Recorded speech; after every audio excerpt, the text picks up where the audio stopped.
नमस्कार. आज आपण एक खूप प्रसिद्ध बौद्ध कथा ऐकणार आहोत. ही गोष्ट आहे कृतज्ञता आणि विश्वासघाताची. म्हणजे जेव्हा उपकाराची परतफेड अपकारानं होते तेव्हा काय होतं हे सांगणारी ही कथा आहे. चला तर सुरू करूया. तर कथेची सुरुवात होते बनारसच्या एका राजकुमारापासून, ज्याचं नाव होतं विकेड. नावाप्रमाणेच तो इतका भयंकर आणि क्रूर होता की जणू काही एखादा जखमी साप, द्वेषानं भरलेला. आणि मग एके दिवशी निसर्गानंच ह्या कथेमध्ये एक असं काही वळण आणलं ज्याची कोणी कल्पनाही केली नव्हती. झालं असं की एकदा नदीमध्ये जलक्रीडा सुरू असताना अचानक एक मोठं वादळ आलं आणि हीच संधी साधली त्याच्या नोकरांनी. म्हणजे ते इतके कंटाळले होते ना त्याच्या त्रासाला की त्यांनी चक्क त्याला त्या खवळलेल्या नदीच्या प्रवाहात ढकलून दिलं. आता नदीच्या जोरदार प्रवाहाबरोबर वाहत जाताना राजकुमाराला कसाबसा एका लाकडी ओंडक्याचा आधार मिळाला. पण गंमत म्हणजे तो त्यावर एकटा नव्हता.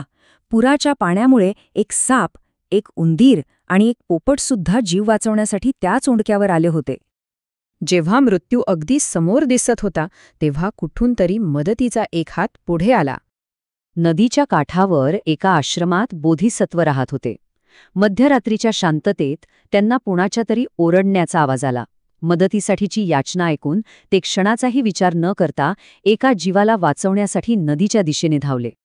तिथे पोहोचल्यावर बोधिसत्वांनी सगळ्यांना बाहेर काढलं आणि एक महत्त्वाचा निर्णय घेतला.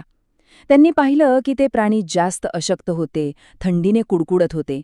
म्हणून त्यांनी आधी त्या प्राण्यांना शेकोटीजवळ ठेवून ऊब दिली आणि मग ते राजकुमाराकडे वळले. त्यांच्यासाठी प्रत्येक जीव सारखाच महत्वाचा होता. पण राजकुमाराला हे अजिबात आवडलं नाही. तो संतापला. त्याच्या डोक्यात एकच विचार होता की ह्या सामान्य संन्याशाची हिंमत कशी झाली मला सोडून आधी या प्राण्यांची काळजी घ्यायची. हा तर माझा अपमान आहे. आणि मग काय, त्याच्या मनात कृतज्ञतेऐवजी चक्क द्वेषाची आग पेटली. काही दिवसांनी जेव्हा सगळेजण बरे झाले तेव्हा आश्रमातून निघताना प्रत्येकानं त्या संन्याशाला एक वचन दिलं. सापानं वचन दिलं की माझ्याकडे 40 कोटी सोनं आहे, गरज लागल्यास फक्त मला हाक मार. उंदरानेही आपल्या 30 कोटी सोन्याच्या खजिन्याचं वचन दिलं.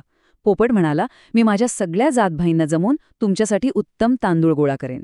आणि राजकुमाराने वचन दिलं की मी राजा झाल्यावर तुम्ही माझ्याकडे या, मी तुमची सगळी सोय करेन. बराच काळ लोटला आणि मग एके दिवशी बोधिसत्वांनी ठरवलं की चला या सगळ्यांनी दिलेल्या शब्दांची सत्यता तपासून पाहूया. ते सर्वात आधी त्या सापाच्या बिळाजवळ गेले आणि त्यांनी त्याला हाक मारली. सापानं क्षणाचाही विलंब न लावता मोठ्या कृतज्ञतेनं आपला सगळा खजिना त्यांच्यासमोर आणून ठेवला. त्यानंतर पाळी होती उंदराची.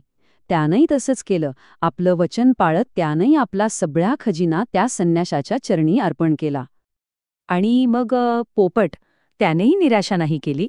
उलट त्याने आपल्या सगळ्या जातभाईंना एकत्र करून संन्याशासाठी धान्य गोळा करण्याची पूर्ण तयारी दाखवली. प्राण्यांनी आपली कृतज्ञता सिद्ध केली होती. आता शेवटची आणि सगळ्यात महत्त्वाची परीक्षा बाकी होती, त्या राजकुमाराची, जो आता बनारसचा राजा झाला होता. बोधिसत्व शहरात पोचले.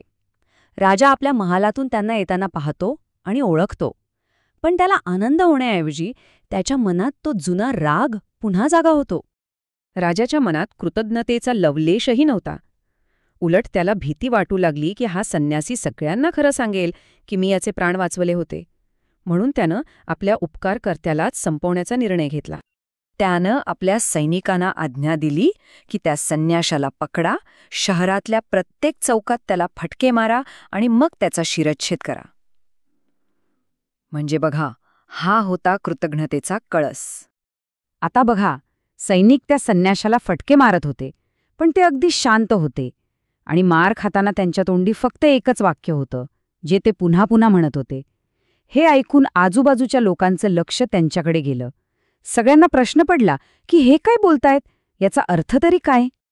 संन्याशाच्या त्या एका वाक्याने आणि राजाच्या त्या क्रूर कृत्याने संपूर्ण राज्याची परिस्थितीच पालटून टाकली. जेव्हा लोकांनी त्या संन्याशाला विचारलं तेव्हा त्यांनी त्यांना सगळी कथा सांगितली. सत्य कळताच प्रजा इतकी संतापली की त्यांनी त्या कृतज्ञ राजाला ठार मारलं आणि ज्याने राजाचे प्राण वाचवले होते त्या बोधिसत्वालाच आपला नवीन राजा म्हणून निवडलं.